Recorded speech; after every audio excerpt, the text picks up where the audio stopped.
Hi guys, how are you? Welcome to CyberJA, the place where we discuss all things cyber and GRC.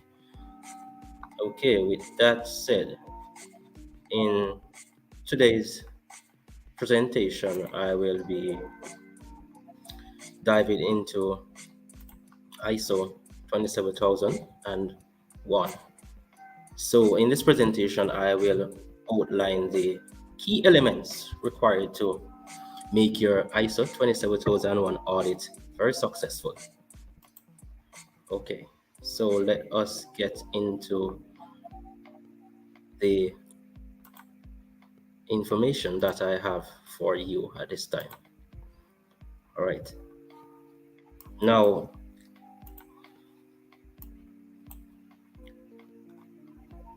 we must understand that as an internal auditor or for internal audits are an essential part of the ISO 27001 compliance. So it's very important that you know what you are doing.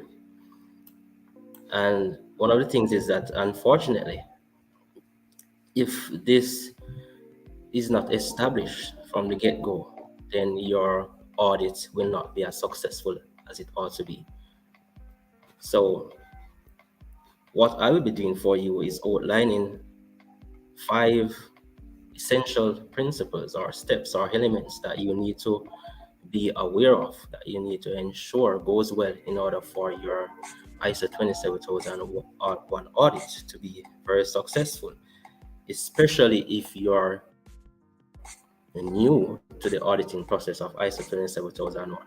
And very importantly is that the information that I share in this presentation can also be used in other audits, other IT cybersecurity audits.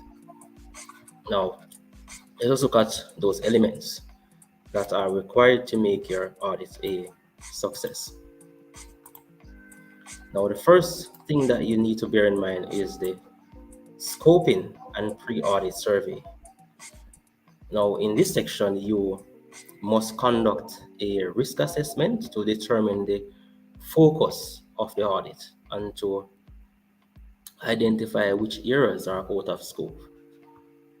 Pretty much information sources could include things such as your previous ISMS, Information Security Management System reports, or other documents. You want to do your industry research, such as documents such as the ISMS policy, which is very key in terms of outlining all the controls and things that have been implemented that you need to audit against.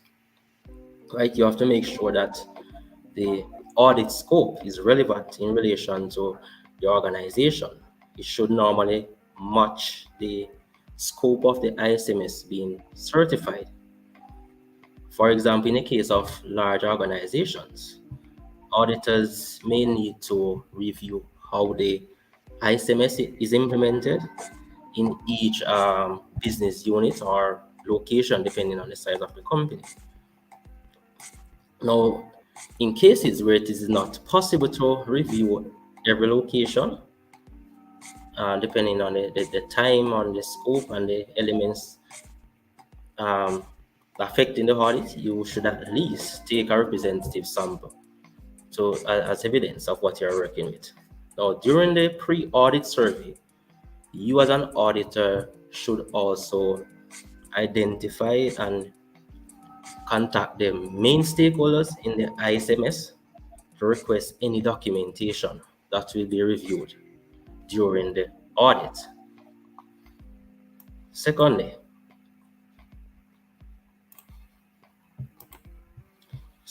and very importantly, is planning and preparation. And this cannot be overemphasized.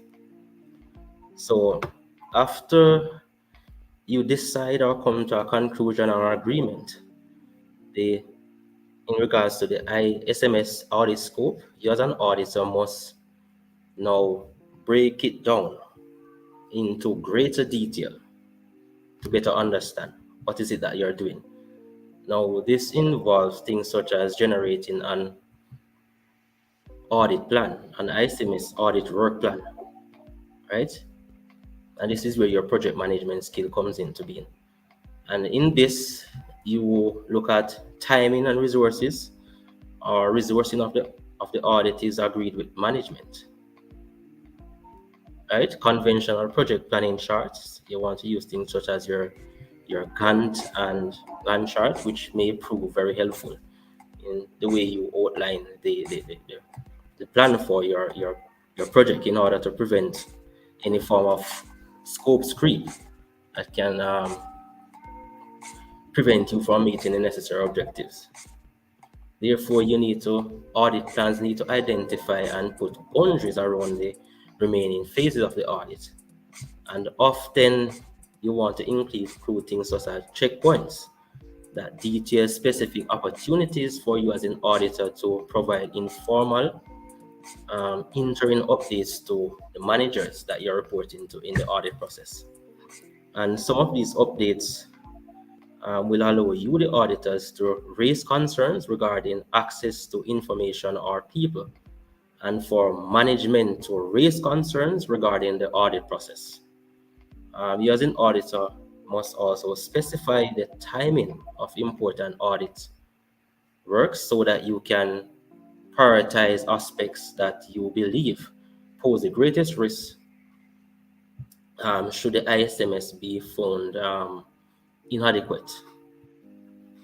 Thirdly, we want to look at the fieldwork that is involved.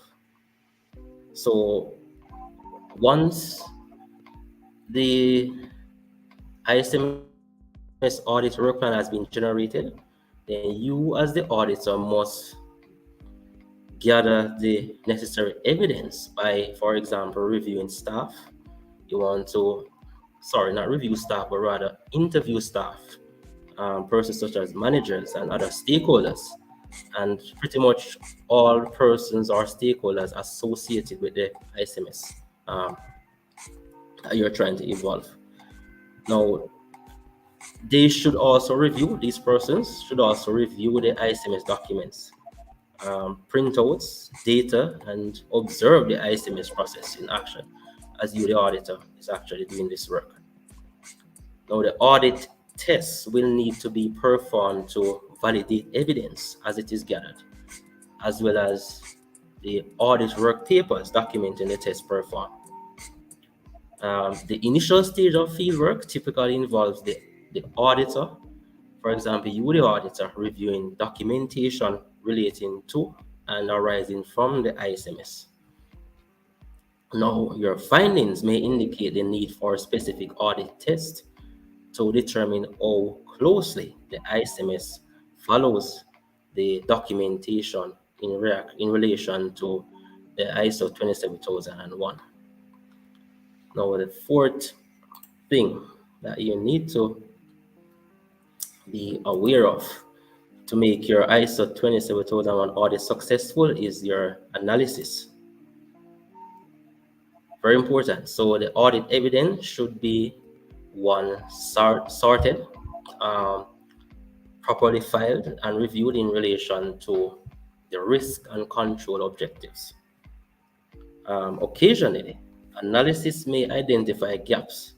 So this is where you have to analyze, to careful analysis of the information, right? So your analysis may identify gaps within the evidence or indicate the need for more audit tests, which will involve further field testing. And I'm sharing this from experience as I'm involved in carrying out these ISO 27001, not only auditing, but also for implementation. And the final thing that you want to look at, very important as well, is your reporting. Right? That's your reporting. Now, this essential component, right? This is an essential component of the audit process. And this typically consists of an introduction, clarifying the scope, objectives, your timing, the timing and extent of the work performed.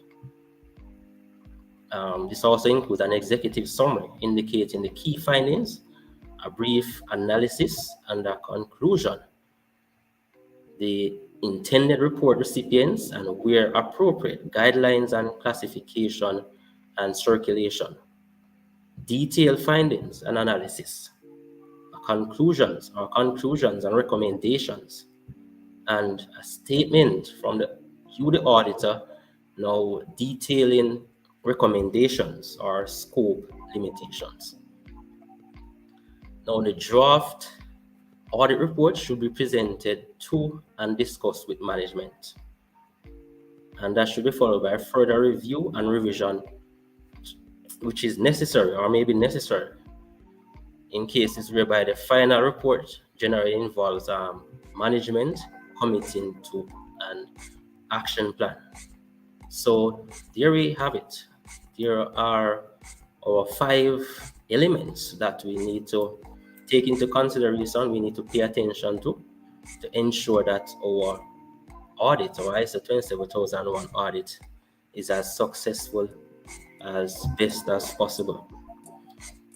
So we have scoping and pre-audit survey. Second, we have planning and preparation.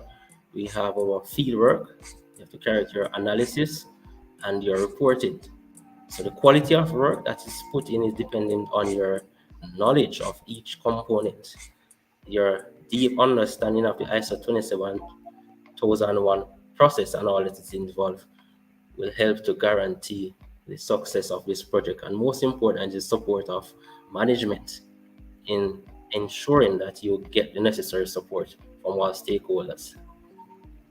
So hope that this has been very informative and helpful in your process as an IT auditor, and more so one in the ISO 27001 audit process. See you in further presentation. This is Richard Perry, your cybersecurity and GRC guy.